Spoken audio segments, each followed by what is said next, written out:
m'accueillir. Pour les églises protestantes du monde entier, l'année 2017, c'est une année de jubilé des 500 ans de la Réforme. C'est un beau geste de reconnaissance de la part des universités portugaises que de consacrer un grand congrès à ce sujet. Et merci de m'y inviter, merci de m'y accueillir, même si je parle en français. Je vous apporte les salutations d'au-delà des Pyrénées, de la Suisse. 2017, c'est aussi les 100 ans de la Révolution russe. Et c'est pourquoi j'aimerais introduire ma présentation avec Karl Marx. Dans la 11e de ses thèses sur Feuerbach de 1844, Marx a dit « Les philosophes n'ont fait qu'interpréter le monde, il importe maintenant de le transformer ». Il me paraît problématique d'opposer de manière aussi unilatérale interprétation et transformation. Bien sûr, pendant bien des fois dans l'histoire des idées, les interprétations ont freiné ou bloqué les processus de changement. Mais il serait faux d'en faire une règle générale. Bien des interprétations ont permis des transformations décisives.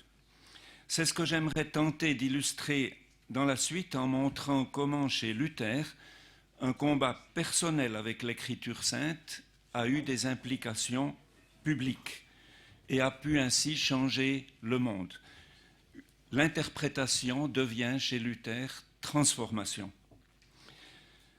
Cela vaut sous différents angles culturels, sociaux, politiques, économiques. Si l'on peut dire que dans ses liens avec la Renaissance, la Réforme a d'abord été un tournant herméneutique touchant à l'interprétation des textes, des transformations stimulantes pour le monde moderne en ont pourtant découlé.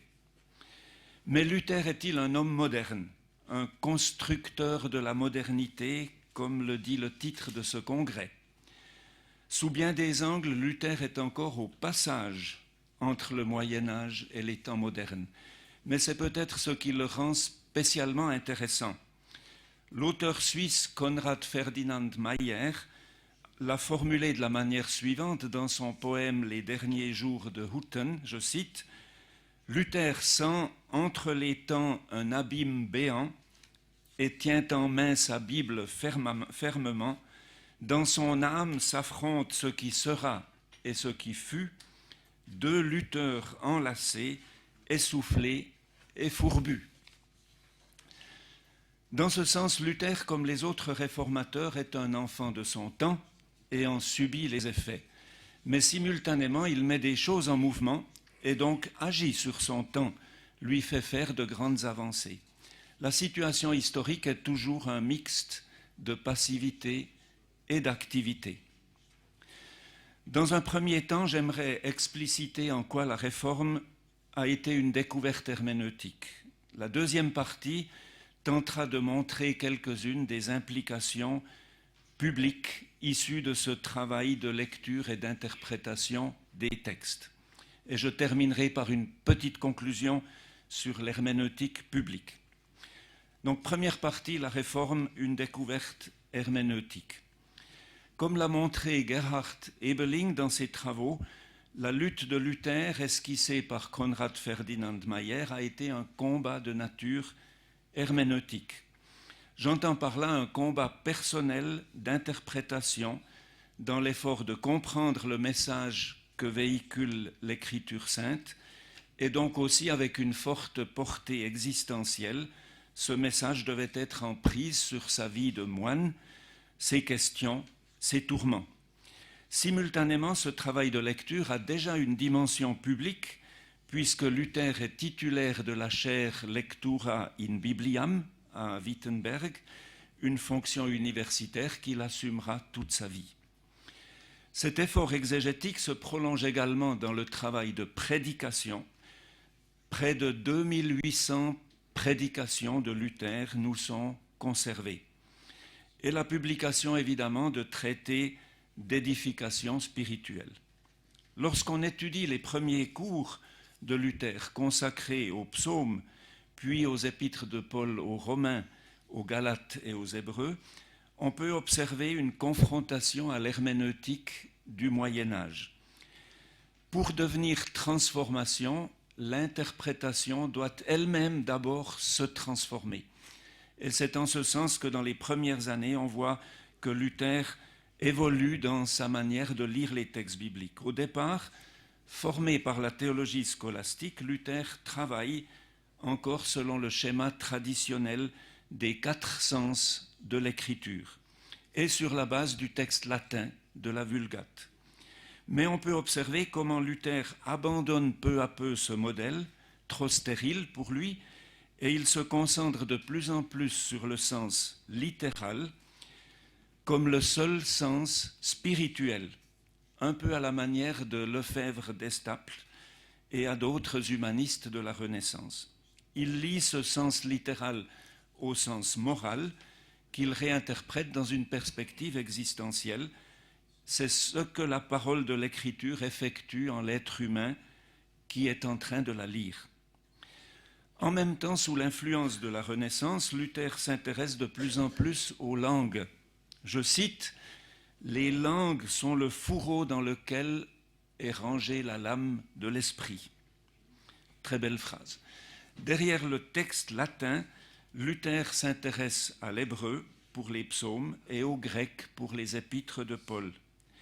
En même temps, sa prise de position publique concernant les indulgences le projette sur la scène publique et pour s'expliquer auprès du peuple, Luther va écrire de plus en plus en allemand et citer la Bible en allemand.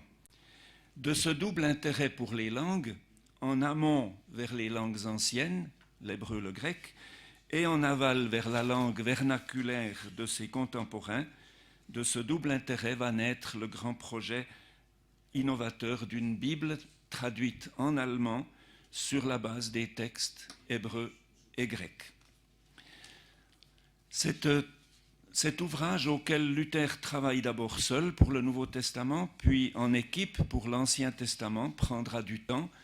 Le Nouveau Testament paraît en 1522, la Bible entière en 1534.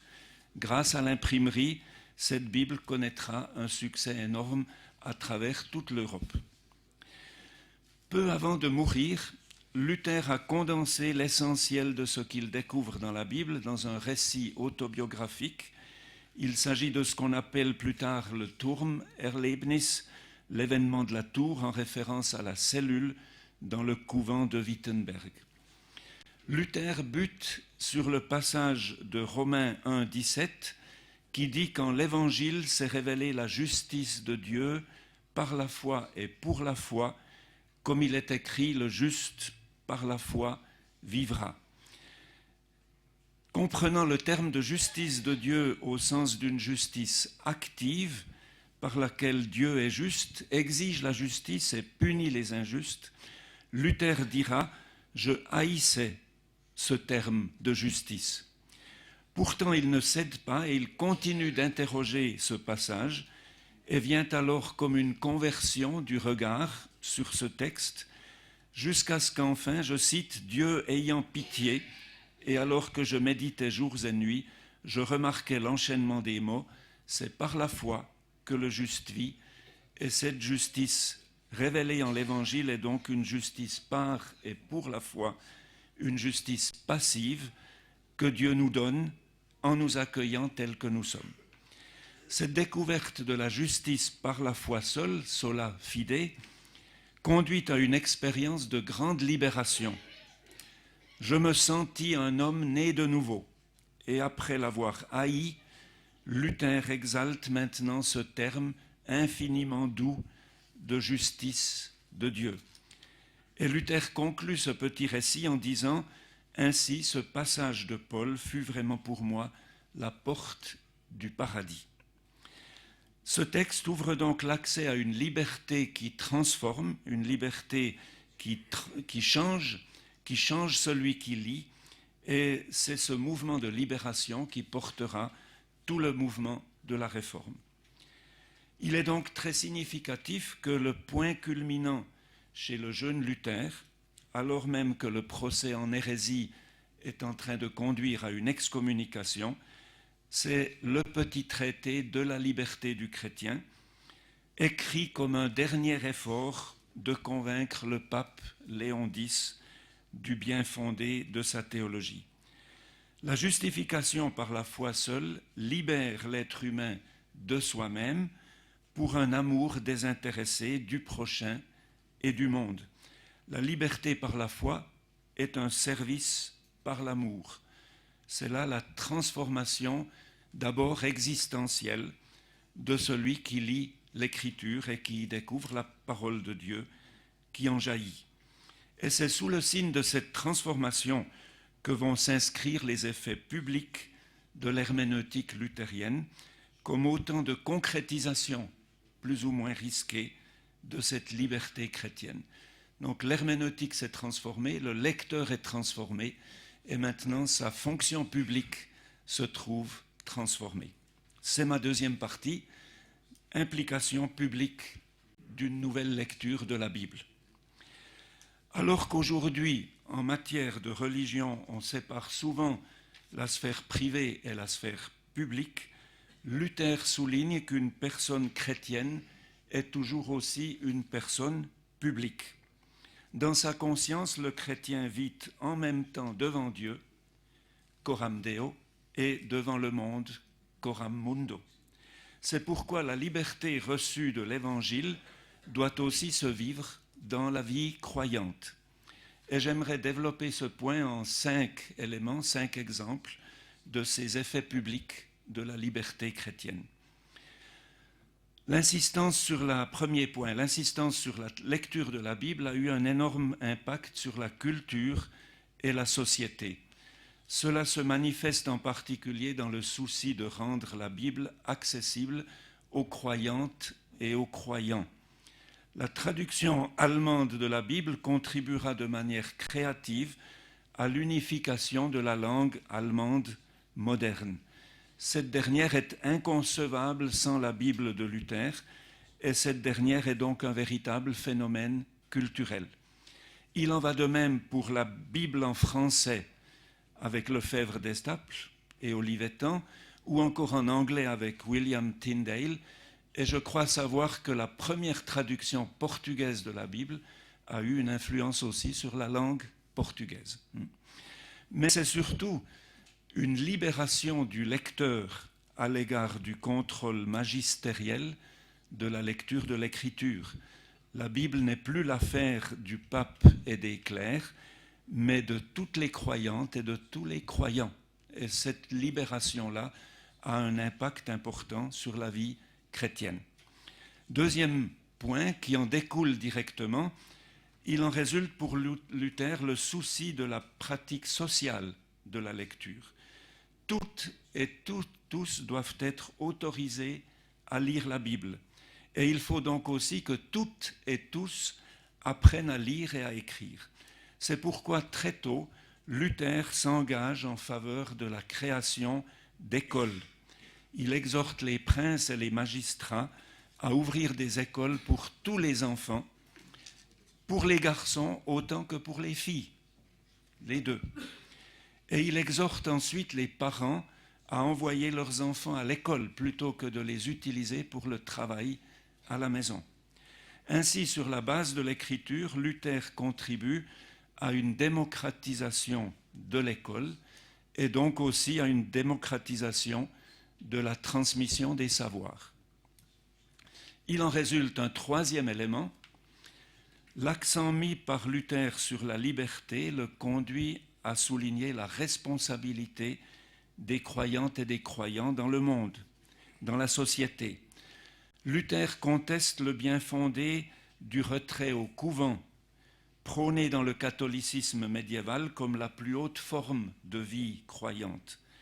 Dans un écrit qu'il a dédié à son père, qui s'était opposé à son entrée au couvent, Luther procède à un démontage systématique des vœux monastiques. Cela l'amène à revaloriser les tâches séculières.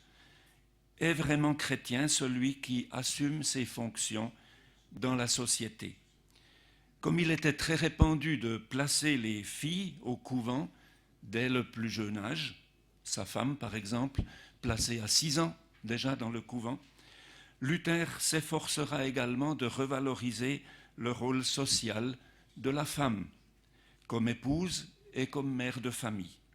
C'est pourquoi des fonctions temporelles comme celles de père et de mère de famille, de paysan, de savetier, d'enseignant, de juriste ou de prince, Luther a souvent aussi ajouté encore le bourreau. Donc le bourreau, il faut aussi des bourreaux chrétiens. Ces fonctions relèvent de l'exercice de la liberté chrétienne. Et il en résultera un souci d'éthique sociale et de diaconie pour les pauvres et les malades. Dans ces dernières années, soucieux de mettre en place un ordre institutionnel durable, Luther définira ainsi les fonctions fondamentales de la société des hommes en développant sa doctrine des 3 états ou des 3 ordres de la création, l'ordre économique représenté par la maisonnée, l'ordre politique manifesté dans la société, l'ordre ecclésial assumé par l'Église. 4e élément, de la même manière, Luther s'attache à donner à l'autorité temporelle sa dignité, tout en marquant les limites de pouvoir. Luther prône la doctrine des 2 règnes, au sens d'une distinction à opérer constamment dans la conscience du croyant, afin de rendre, selon la parole de l'Évangile, à Dieu ce qui est à Dieu et à César ce qui est à César. Cette tension dialectique conduira parfois dans le luthéranisme à un cloisonnement rigide qui suscitera un rapport de soumission à l'autorité séculière qui n'est pas tellement dans l'esprit de Luther, qui très souvent a protesté aussi contre les princes et leur manière de régner. 5e et dernier point, dans sa lutte avec les pouvoirs qui le persécutent, Luther revendique la liberté de la conscience, notamment devant l'empereur à Worms en 1521. Je cite, « Ma conscience est captive des paroles de Dieu ». Donc c'est une conscience captive qui est libre parce qu'elle est captive. C'est pourquoi je ne puis ni ne veux me rétracter en rien, car il n'est ni sûr ni honnête d'agir contre sa propre conscience. Ce combat contre l'oppression des pouvoirs, le réformateur va le conduire aussi en s'opposant par exemple à ses disciples qui veulent imposer la réforme de force. Je cite ce passage d'une prédication, « Je n'ai pas dans ma main les cœurs des hommes comme le potier l'argile. Je ne peux avec la parole aller plus loin que les oreilles. Je ne peux pas arriver jusqu'au cœur. C'est Dieu seul qui rend la parole vivante dans les cœurs des hommes, quand et où il veut. » Même si plus tard le réformateur ne respectera pas toujours cette liberté de la conscience, lorsqu'il sera confronté à des désordres, il se fait pourtant dans des passages de ce genre un défenseur précoce de la liberté de la conscience et de la tolérance religieuse. Je termine par une petite conclusion, un petit plaidoyer pour une herméneutique publique. À travers toute son œuvre, Luther a tenté d'assumer une herméneutique de l'écriture dans l'espace public, avec les princes, avec sa ville de Wittenberg, avec la Saxe, avec le peuple. Il me semble que notre confrontation à Luther nous invite à assumer à notre tour les effets publics de l'herméneutique dans la situation actuelle. Dans un monde qui semble bien souvent manquer d'une conscience claire de ses racines, de ses principes, et donc aussi des valeurs qu'il est appelé à prôner, la liberté affirmée par le réformateur, parce qu'elle est aussi une liberté pour le service de l'amour envers autrui et le monde, nous invite, nous aussi, à inscrire nos lectures, nos interprétations dans l'épaisseur de nos engagements, si nous voulons qu'elles deviennent vraiment des ferments de transformation de la société et du monde. Je vous remercie de votre attention. Merci.